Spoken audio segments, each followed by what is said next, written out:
to SandCity Sports. I am your host, the Cape Cod Kid, artist formerly known as Andre King, and we're back again to bring you all the sports and current events news stories that you need to know. First and foremost, we want to wish America a happy birthday. This episode coming to you on the 4th of July. So happy 4th of July, everyone out there in TV land and YouTube land tuning in.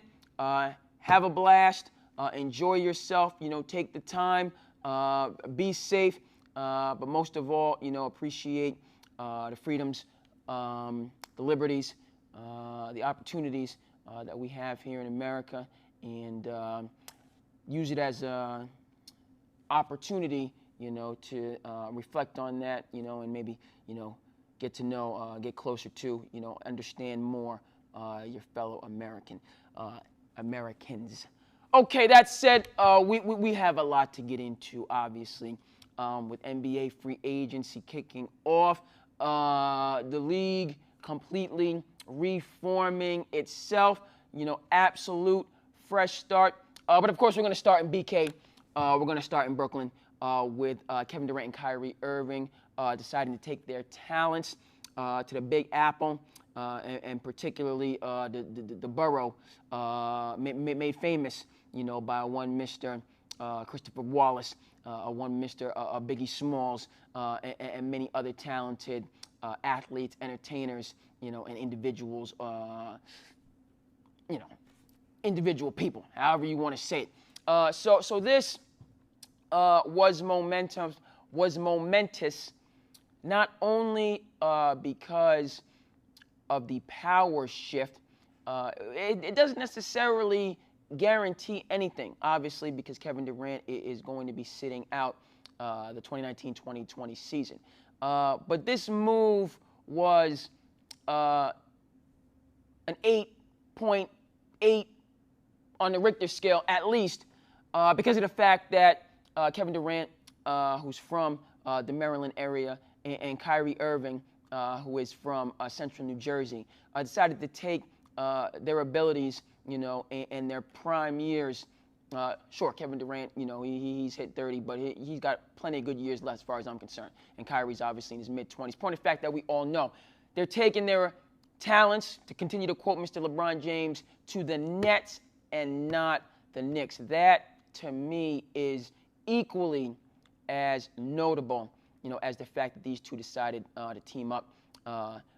Throw in DeAndre Jordan, very serviceable player, great team guy, great energy guy to the mix. And as we've noted on this show, this is an organization that's on the rise before these two superstars got there. Not to say that they were in any way championship contenders, but last year they had little to no expectations and broke through to the playoffs as, I believe, a number 3 seed. Won a game, against a very talented 76ers team, and by most accounts, an organization that's well run and that's doing the things necessary to build, to have success at some point, and now that timeline has moved up to the present, has moved up to this second, this minute. The Brooklyn Nets are now NBA royalty, a team that I believe had the worst odds. Was 30th out of 30 teams, in predictions to win the championship this year, going into the 2020 season. Of course, Kevin Durant's not going to be there, so they're in no way, shape, or form the favorites, even though one Mr. DeMarcus Boogie Cousins tore his ACL about year and a half ago, and he was able to come back. And so is there a likelihood? Is there a possibility Kevin Durant can come back next year? Yes. Is it probable? Absolutely not. You want to come back 150%, from this injury. So that definitely puts their championship aspirations, more so in the 2020-21 season rather than the next NBA season. Nonetheless, in terms of relevancy, a team, that was just there. I mean, they were in the league. We don't have the Cleveland, because of LeBron's success, the Cleveland Cavaliers were obviously tanking. Chicago Bulls, obviously tanking last year. My point is, there's really no organizations that are absolutely out of the mind or the NBA consciousness different than when I was a young warthog, if you will say that. Where am I going with this? Listen, when I was kind of coming up through the ranks, going through my high school, my college years, the Grizzlies were located in Vancouver, okay? And that was basically, basketball Siberia. Completely off the map. They had, Brian Big Country Reeves, I remember that, but they were just in no way, shape, or form just a part of, the NBA conversation. And I think it's a good development, that for the most part, 30 of the 30 teams in the NBA, at least have some cachet, whether it be a young player, or moves that they're making. Shout out to the Miami Heat for picking up for Jimmy Butler. I also love the fact that they moved on from Hassan Whiteside. He's going to Portland. And, point of fact, Miami is in no way, shape, or form going to compete for a championship next year. We all know that. But, they're a known, respected franchise that's trying to do what's necessary to be competitive. And so Brooklyn last year was really one of the only teams, in my mind, that was just forgotten about. You want to talk about the Phoenix Suns and the Dallas Mavericks and the fact that they had bad seasons last year? Yeah, that's true. They also had number 1 and number 5 overall picks in the draft who made considerable noise. And so those eyes and that attention, still focused on those franchises. So Brooklyn, I love it. I love the whole worst to first. I love the whole Rocky Balboa narrative. A nobody, who all of a sudden becomes quite a somebody, and the whole rags to riches theme is outstanding as far as I'm concerned. So, tip the hat to the Nets once again. I mentioned this before, and I have no problem mentioning it again. Sean Marks, an outstanding job that he's done as an NBA general manager, a journeyman, during his NBA career, somebody whose second act looks like it's going to be quite a bit more significant, and at least sensational than his playing career, even though, you play in the NBA, that's nothing to sneeze at. Kenny Atkinson, who did a great job last year, getting an opportunity to coach and showing that he belongs, at the highest level of coaching and basketball instruction. And, we are going to shout out one Mr. Sean Fine, who hails from Barnstable, Massachusetts. Barnstable Red Raider, class of '96. Shout out to that group, Haskell Kennedy, John Sproul, others, who were my role models as I was coming up. And we know here on the Cape, and I got no problem sharing it with the world. Sean, did his 2 years at Stonehill, NE10 Player of the Year his sophomore year, and then took his talents to Georgia Tech. Started for 2 years for the Georgia Tech Yellow Jackets. Made the made the NCAA tournament in his senior year and lost to a St. Joe's team that featured a one Mr. Jameer Nelson and also a guy by the name of Delonte West, who both had very good, to say the least, college careers. What's the connection to Brooklyn? He is the director of player development for the Brooklyn Nets, and doing an outstanding job along with the rest of their leadership. So KD and Kyrie in Brooklyn, along with a good young core. Obviously, KD being out, but DeAndre being there, they're in no way, shape, or form the favorites in the East. We know this because of the moves that we're going to talk about, going forward. My first topic, I'm letting you know how I feel. I'm getting revved up. We're going to touch all of the bases. We're going to, free agency, jumping off, going to get to as much as we can in this 40 to 45-minute segment. But, we do need, to slow it down and have a brief moment of somewhat silence for your boy Stephen A. Smith. Y'all know what I'm talking about. We need to remember the Spike Lees of the world. You feel me on this, okay? New York Knicks Nation, I feel your pain. As much as I can, you know what I'm saying? My basketball legion, people get on me, you know, because I follow players and coaches more than teams, you know. Tom Thibodeau guy, you know, thought and still think, you know, he's an outstanding coach, deserves an opportunity, you know, but when he got the boot from Minnesota, you know, and you look at where Minnesota is now, you know, not to throw a shot at them, but, you can get rid of my boy. So anyway, my point of fact is I don't necessarily root for one team, you know, like many people do, so I can't identify, you know, I'm following the players and I'm following the coaches, and that's where my interest is. But if you're a lifelong Knicks fan or you know, native New Yorker and, you know, cheering for your team, you know, year in and year out, and this was supposed to be your year in free agency, you know, Julius Randle, you know, he's a smooth lefty. I don't know what to tell you. But the real elephant in the room that I'm going to have to address is this fact that Jim Dolan said that he was not going to offer Kevin Durant a max contract. Dolan, you know, well known. Some people are saying right now the criticism is too much. I don't think the criticism is enough, to tell you the truth, because this makes absolutely positively no sense. And I'm going to tell you why, okay? You want to talk about pinching pennies, not wanting to give Kevin Durant a max offer, which you knew you had to do to get him into town, okay? Why then are you paying DeAndre Jordan, and we're going to get those figures, the numbers that you're, you know, the millions that you're paying him, if you're then not going to at least offer Kevin Durant the max to see, you know, if he's interested. You know, there's no other reason that DeAndre Jordan was on the New York Knicks roster this year other than the fact that he's close with, clearly, you know, very close with one Mr. Kevin Durant. So you go out, you make that move, you know, obviously the Kevin Durant injury, him not being, but still, this is something that the man completely missed on this, and there's just no excuse.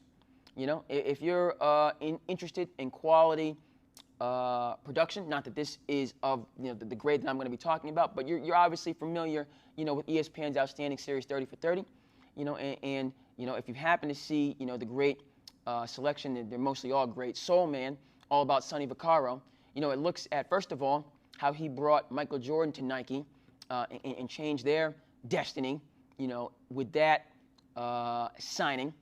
And it had a lot to do with Sonny Vaccaro and his understanding and his approach. You know, at that point in time, Michael Jordan was the third pick, and Nike was obviously this upstart franchise.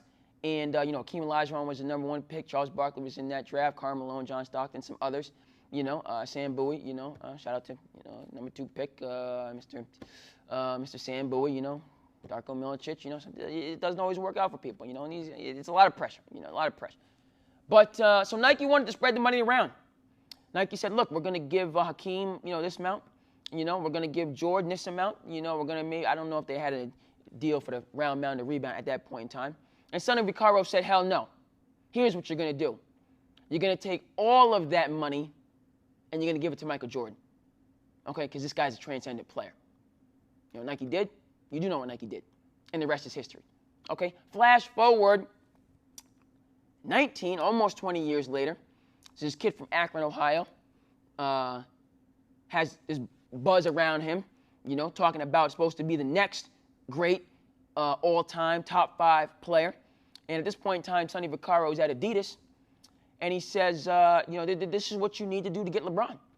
Okay, you're going to have to overpay up front to get LeBron. And again, if you've seen Soul Man, you know, I'm just going over what you already know. And if you haven't, you know, I'm telling you something you might not have known.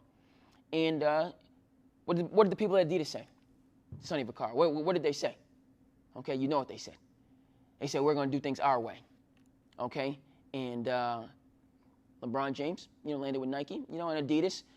Okay, they're doing their things now. The beard, you know, is established, and you know, but you know, they had to go, you know, they had to go into the red. You know, they had, you know, there were some lean years in the early 2000s based on that idiocy. Okay.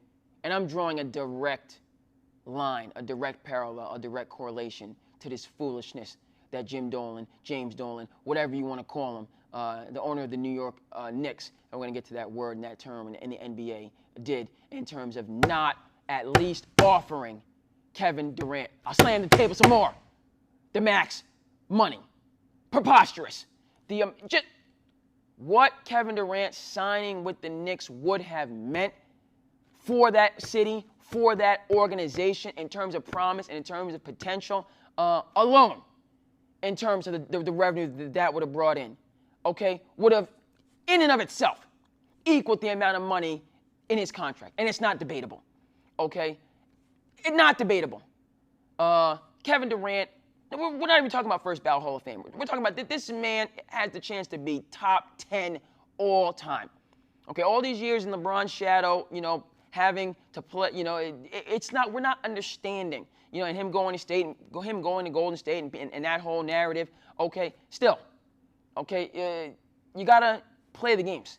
Okay, you gotta put the ball in the basket, you gotta put up the numbers, and you gotta knock down all those open jump shots that he was getting. And something he did. And he knocked down a number of contested jump shots. And he knocked down a number of jump shots which were basically from half court. Okay? This is a generational talent in the same conversation. I'm not saying he's as good as LeBron, but he's in the same conversation. Okay? And what put him in that same conversation is the fact that he's a basketball monk. Basketball monk. Okay? His dedication to the game, okay, reaches religious levels. And it's not even debate in terms of how he prepares, how he trains, okay, how he studies. All right, yes, an Achilles, I get Achilles and ACL confused, time to time. Yeah, it's a significant injury, okay? But we're in the, approaching, well into the 21st century, let's just say that, and the science and the technology, light years ahead, and it seems to continually grow exponentially, every so many years, and my last point that I want to make on this, how did Kobe Bryant drop that 60 points? Last game of his NBA career. Yeah, sure. The Lakers were feeding him the ball, and that was a volume shooting game, as well it should be. Okay, but the ball had to go in the doggone basket. Ball had to go in the basket. And it did. Okay? So Kobe Bryant was Kobe Bryant. Not the, obviously I'm not comparing him to it in his prime, okay, but he was still out there getting it done. And you can talk all you want about Matador defense, and, he still had to put the ball in the basket, okay, and he did. The last season of Kobe's career, he was playing good basketball, quality basketball, and he was a lot longer in the tooth than what Kevin Durant will be when he comes back from this Achilles. There is no excuse whatsoever for the New York Knicks not doing everything in their power. This narrative about, what happened with Amari? And, I heard some people reference and compare. I can't even, Eddie Curry? The Knicks have had. Kevin Durant already told you. He already let you know, who he is. He already let you, you know who the man is. Okay, and it's not just the production on the court. It's the mentality off the court, which is why every team would have and should have offered every single dollar, penny, nickel, Tubman available to get him in your organization. The Knicks' refusal to do that is another low in a series, of just absolute awful decisions. It's just awful. I'm excited about R.J. Barrett. I'm excited about Dennis Smith Jr. I know I've been taking a long time on this topic, and we have to get to other things. I don't care. Okay, it's preposterous, and I'm 150%.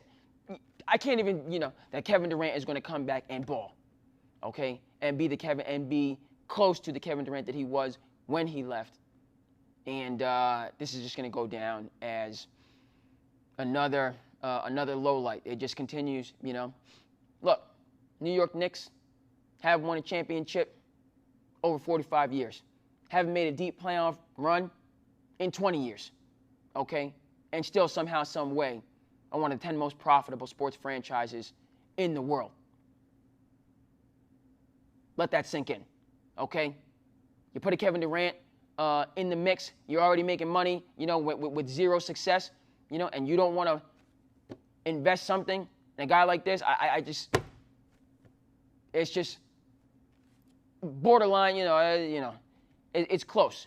Clint Eastwood was in that movie Unforgiven. James Dolan needs to be in the sequel. He does. It's just a fact. Okay, moving on. Many deals of note. Next, I got to go to the Philadelphia 76ers because they're doing some serious things. And I got to give a shout out to Elton Brand. Okay, Peekskill, New York. Okay, near where I grew up. I was in Rockland County. Elton Brand, Peekskill, New York. Had I stayed, in New York and went to high school there, would have matched up. My high school matched up against Elton Brand. When he was just this high talent, highly touted recruit. Put a couple 5-slammer jammers on my squad. They caught the 20-piece. But what he is doing, I'll take a stroll down. I'll continue to stroll down memory lane. Okay, I don't care, because what Elton Brand is doing as a very new NBA executive, it is just extraordinary. Okay, it's resounding. It's outstanding. Okay, and the adjectives will go on and on. This man is handling his business, and I know there's some people out there. You got your reservations. I have 0 reservations. Okay, the Philadelphia 76ers are here to stay. Okay, they're going to be competing for a championship next year. Many people, let's not forget, they were 8 bounces on the rim from competing for a championship this year. Okay, if that crazy Kawhi shot doesn't go in, they take Game 7. They could have easily. Okay, maybe not easily, because you don't know, maybe Kevin Durant, but they could have beaten the Golden State Warriors with the Kevin Durant. Okay, this team's tremendously talented.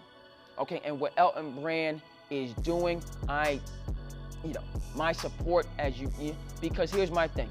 People want to talk about, Al Horford, back end of his career, do you want to commit this money when he's 37? Want to talk about Tobias Harris? He's never made an all-star team, and, everyone's saying the right things about it, but why do teams, nobody want to sign him to a contract? Well, he did get his contract, and he did get his money, and rightfully so. But my point of fact with both these players are, first of all, they're very talented.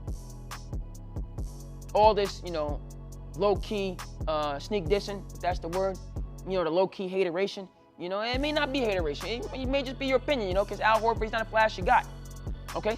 But come playoff time, and we need somebody to lock down a one Mr. Giannis, 24 years old, Antetokounmpo, who do you go to? You go to Al, okay? Come playoff time, you need someone to lock down Joel. I have no idea how old he is. Okay, we're going to get that stat for you. Embiid, who do you go to? You go to Big Al.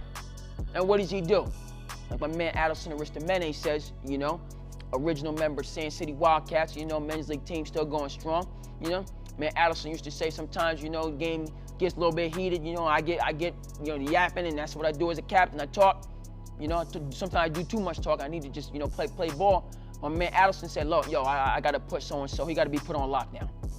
I'm putting him on lockdown. That's what I'm doing right now. And that's what he did. Okay, great teammate for a number of years. Shout out to, to Double A right now. He's doing his family thing, has a young, has a daughter, wife, he's doing well, doing his family thing. We miss him in the SandCity Wildcats in the men's league circuit, but he's doing his thing. But nonetheless, back to Al Horford, okay? Al Horford puts people on lockdown. Lock them up. Okay, no production. Take that plus minus, okay, take the plus away. It's just minus. Okay? They ain't doing nothing like what they thought they was gonna do. Okay? And that's what he brings in the most crucial moments. Money time, playoff time, but then Al's a consistent guy. You're going to get 82 games of focus and production, Now, obviously, this current NBA, and we're going to get to this as well, because there's some food there. I'm not going to say foolishness, but there's craziness. It's craziness. Crazy. In terms of some of the things that are being proposed about the NBA, in terms of the season, in terms of the verbiage, we're going to get to that. Okay, but Al Horford is a winner. Man's a winner. Okay, so you put in the money, the hundreds of millions of dollars, you want to invest in flash and dash. You invest in people. Again, this is what we learned from Moneyball. A lot of times people pay for stars. People pay for talent. When what they should be doing is paying for wins. That's what you should be doing. And that's what the 76ers did, investing in Al Horford. Also Tobias Harris, okay? Beloved in every organization that he's been in. Respected. Okay, in the organization. Work ethic, nowhere near in question. Come on in, guys. We use the media center. My main man, Amar, is in the building. The production would not be happening without the great people here at the media center. We want to give them a shout. Amar, thank you so much. Tom, Dave, everyone here that helps me and all the other members to do what we do. Great place. If you're on the Cape, get over here. participate, a lot of outstanding things. So I said that in another episode, I'll say it again and again, okay? Back to the Sixers. So we have Al, we have Tobias in your front court. They do have that young monster, that All-NBA first team man, or second, I don't know, but he got that All-NBA first team game. We all know that in Mr. Joel Embiid.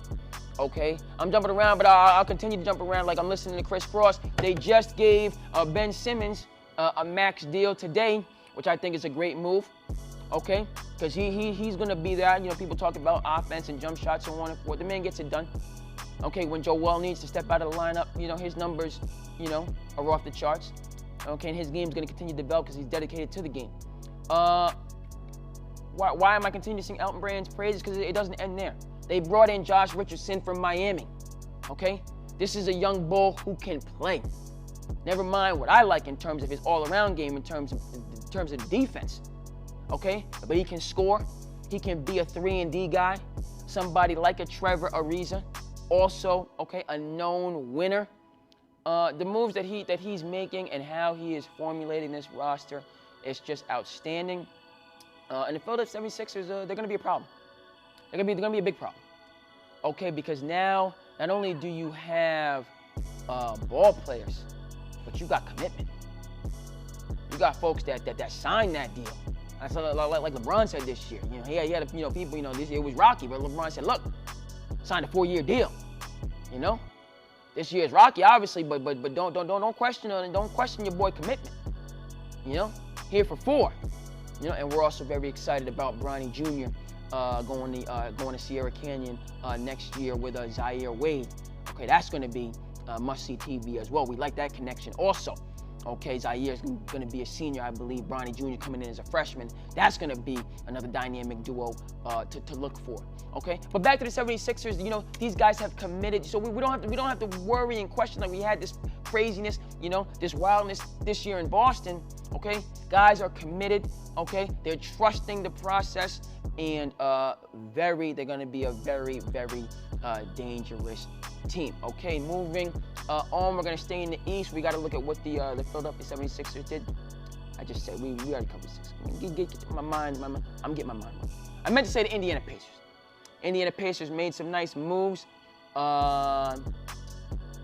Taking Malcolm Brogdon, away from, to a certain extent, the Milwaukee Bucks, and bringing him into town and partnering him with Victor Oladipo. That's going to be a tough backcourt. They did lose Mr. Bogdanovich.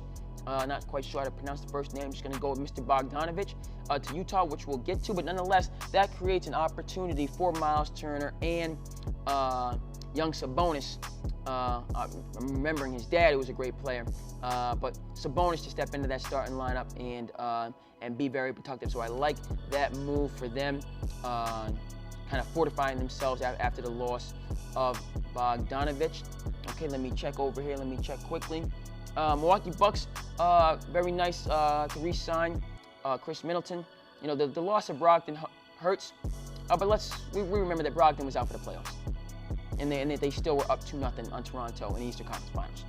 Brogdon might have been back at that point in time, obviously not 100%, but the Toronto Raptors, they show that they can succeed without Mr. Brogdon, and I like to pick up bringing in Robin Lopez to partner with his brother Brook Lopez. So that's the twin connection is certainly cool. But these are 2 junkyard dogs. Their games are different. Okay, but you're going to get, I think Brook Lopez only played or averaged 2 blocks and 2 threes for a season. I believe that's the case. And Robin, the reason that he's still in the NBA, still getting contracts now will continue going forward. In this whole pace. Do we need centers? Okay, because this guy comes to work every day. He's a blue-collar guy. He does blue-collar work, blue-collar, jobmanship, if you will. And he's the type of guy that you want in your roster.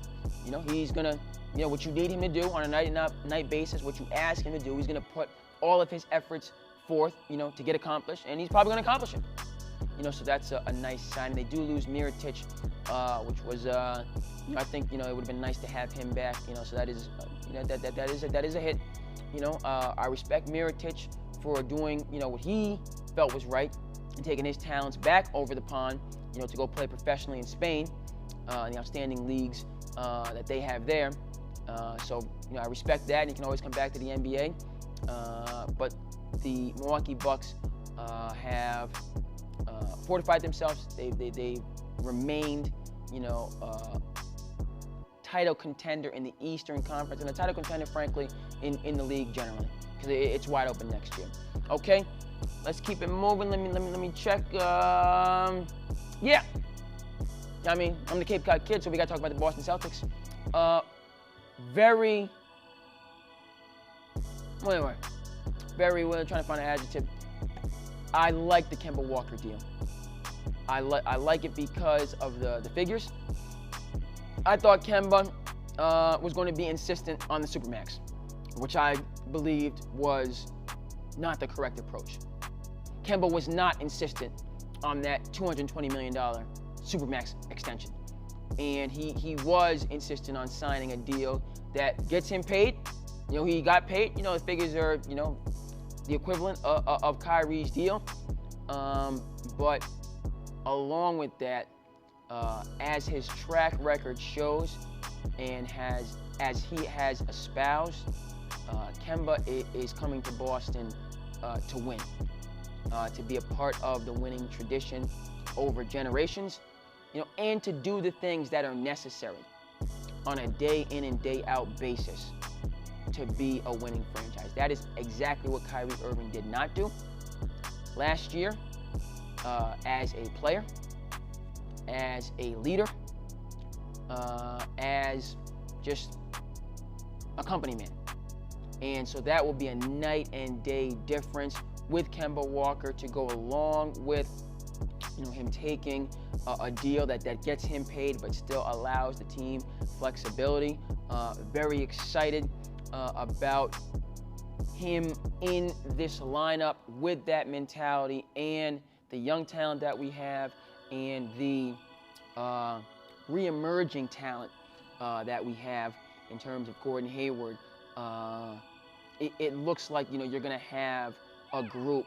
Again, it's going to be a hard-hat group that's going to come in every day and every game and battle.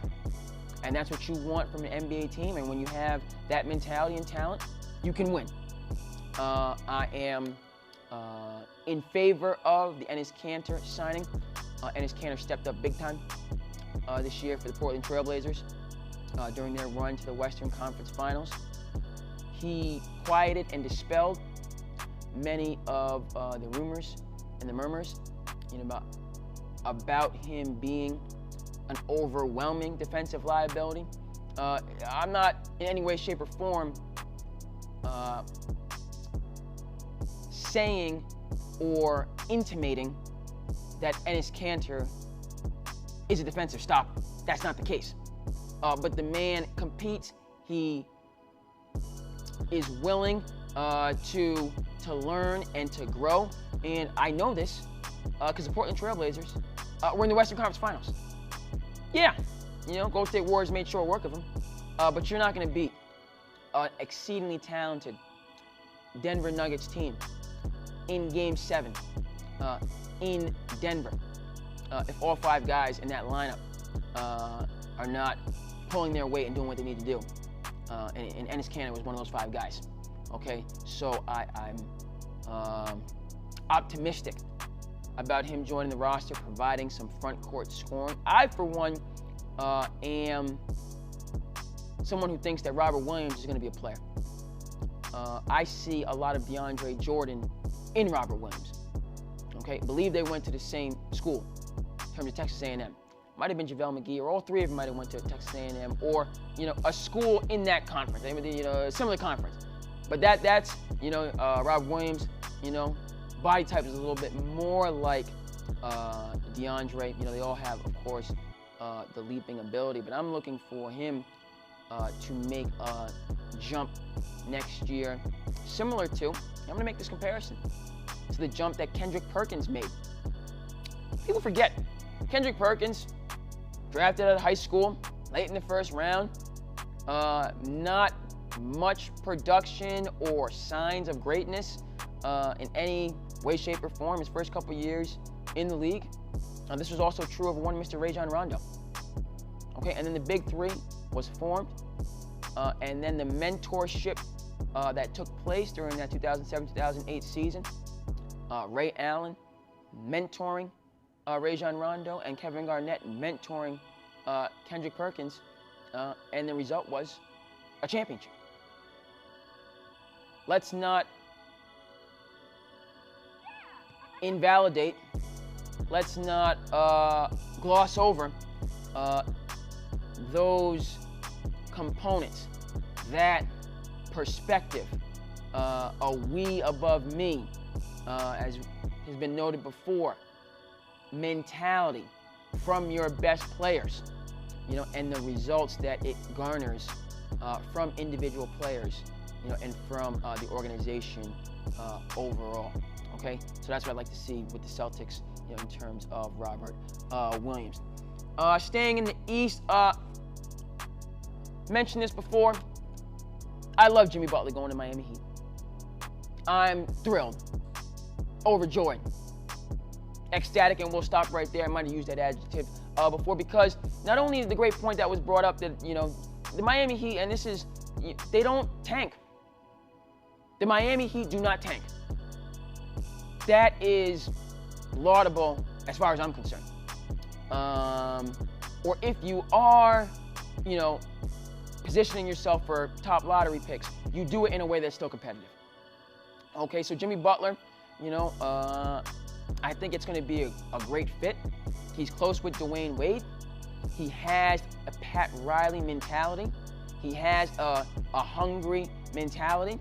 Now, this is somebody that came into the NBA with no expectations, had to work his way into the success that he has achieved.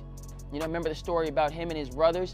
I believe he's from the Houston area, or from Texas. During one off season, renting a house. No Wi-Fi. No all this technology. No television.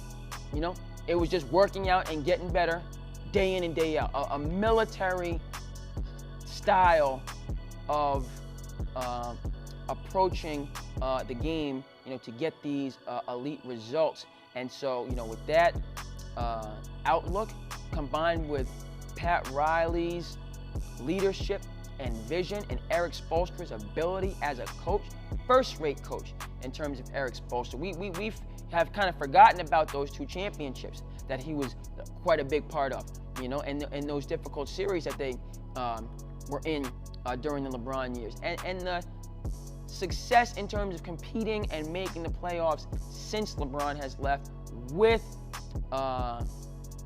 patchwork rosters, and player development on the fly, and guys who you invested in, who weren't committed to living up to those contracts, i.e. one Mr. Hassan Whiteside, and that's why I'm happy that he's hitting the road from Miami to head to the Pacific Northwest, to be with Damian Lillard and CJ McCollum, to get that new scenery and new surroundings. So hopefully they can light a fire up under him so that he plays night in and night out, and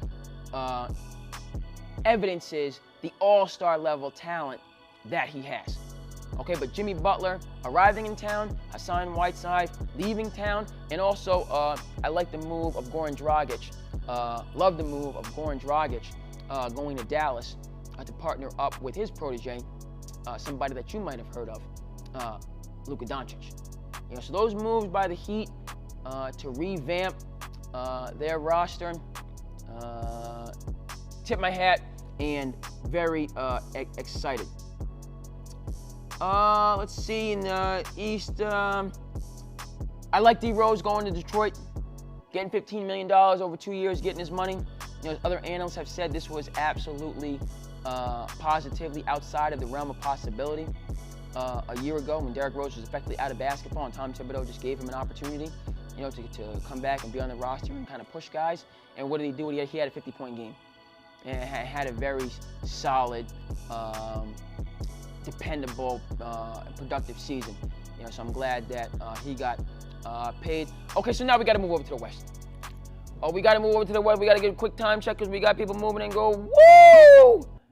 I used up some time on Kevin Durant, people. I apologize. I had to do it, so we're gonna do these last 10 minutes or so. We're going to get this information. I went wild on Kevin Durant, but I had to do it. Case in point, but we're going to get the rest of this information in. Love the moves that the Golden State Warriors have made, and I'm talking about them bringing in Willie Cauley-Stein to go along with D'Angelo Russell. The D'Angelo Russell signing in and of itself, I wasn't thrilled with. I wasn't thrilled with that at all, but bringing in Willie Cauley-Stein to go along with him, outstanding. Two younger guys, and now it tests the Golden State ethos, the Golden State culture, the Golden State framework. Can you integrate these two very talented young players who have been inconsistent in their career, and have them live up to the Golden State Warriors standards? That is a fascinating storyline in and of itself. And if they do, the Golden State Warriors will be quite competitive in the Western Conference. Because Willie Cauley-Stein, you want to talk about what he does as a rim protector, as a finisher around the back. Willie Cauley-Stein is for real, as far as I'm concerned. He's a very serviceable center, very much similar to a guy like a Steven Adams. Okay, but you just haven't got a chance to see him because he's on a team that doesn't win. And obviously, we all know D'Angelo Russell's talent. Him making the All-Star team. So those two together, with that team healthy, they're right there in the mix. Yes, folks, the Utah Jazz, great organization, great coach. Quinn Snyder, one of my favorite coaches, should have won Coach of the Year 2 years ago. That's a fact in terms of what they did after they lost Gordon Hayward and got nothing back in return. Made it to the second round of the Western Conference playoffs with Ricky Rubio not even playing in that second round. Took a game off Houston in that series. And so the way that they play there, and then the talent they have right now, they're loaded. Period, end story. Yes, I think Mike Conley's not overpaid. Mike Conley makes the same amount of money as Kemba, same amount of money as Kyrie. And yes, I can put him in that conversation because Mike Conley, FYI, as I found out, is top 10 in player efficiency for point guards in the NBA. So Mike Conley, Donovan Mitchell, who is a rising star, Joe Ingles, who people do not realize this man is filthy.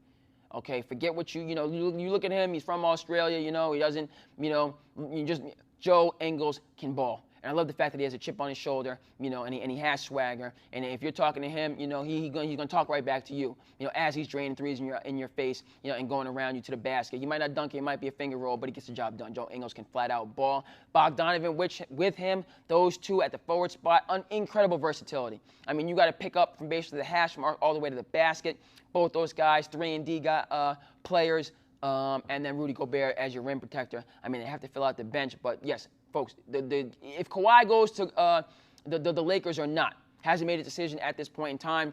Hopefully he'll have made it by the 4th of July, so as I'm talking right now, we can put that on the, you can see that on the screen.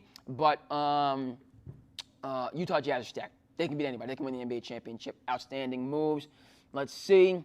Who else we got to talk about? By the way, San Antonio Spurs haven't made any moves, but they will be in the Western Conference semifinals next year. You can mark that down. They're getting DeJounte Murray back, who was their most important player, without their most important player, and two, obviously, all-star level players in DeMar DeRozan and LaMarcus Aldridge. They were two bounces, one possession away from knocking off the very talented Denver Nuggets in the first round.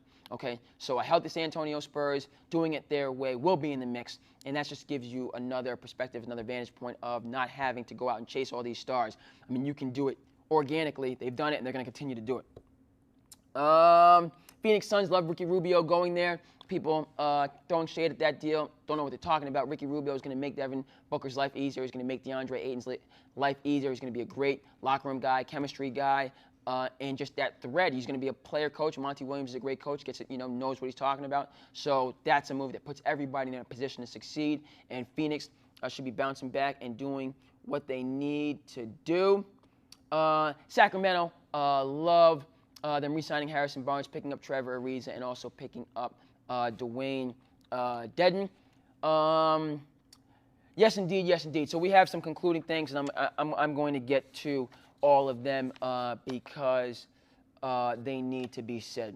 So Adam Silver, you might be the best commissioner in team sports, but you've crossed the line in terms of this talk about shortening the NBA season. As Charlie Murphy said, yes, a habitual line stepper. I'm closing down. You crossed a major line. And the only justification that I see for Adam Silver even bringing up shortening our NBA season, which has been in place since time immemorial, is him pivoting to possibly make the shift, okay, to bring in a European division. Okay, David Stern said it years ago, and it happens to be the case. The NBA, when they expand to Europe, I think it's not if, but when, it's not going to be one team, it's going to be 4 teams.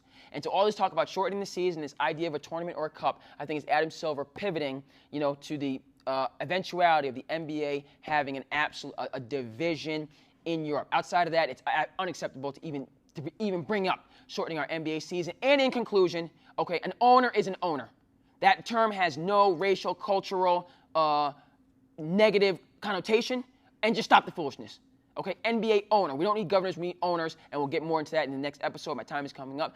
Folks, that's going to do it. Go ahead and comment, like, and subscribe as you feel the need. I am your host, the Cape Cod Kid, artist formerly known as Andre King. I want to thank you for tuning in to SandCity Sports. We appreciate you. Happy 4th, and we will see you here again the next time.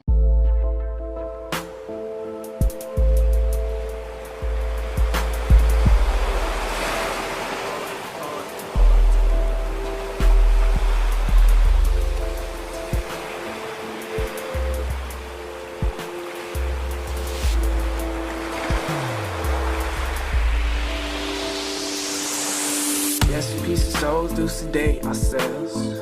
Just a number of this pain we feel. Yes, at times we do hate ourselves, but each day we try to retake ourselves. So yes, we piece of souls do sedate ourselves. Just a number of this pain we feel. Yes, at times we do hate ourselves, but each day we try to embrace ourselves. Yeah.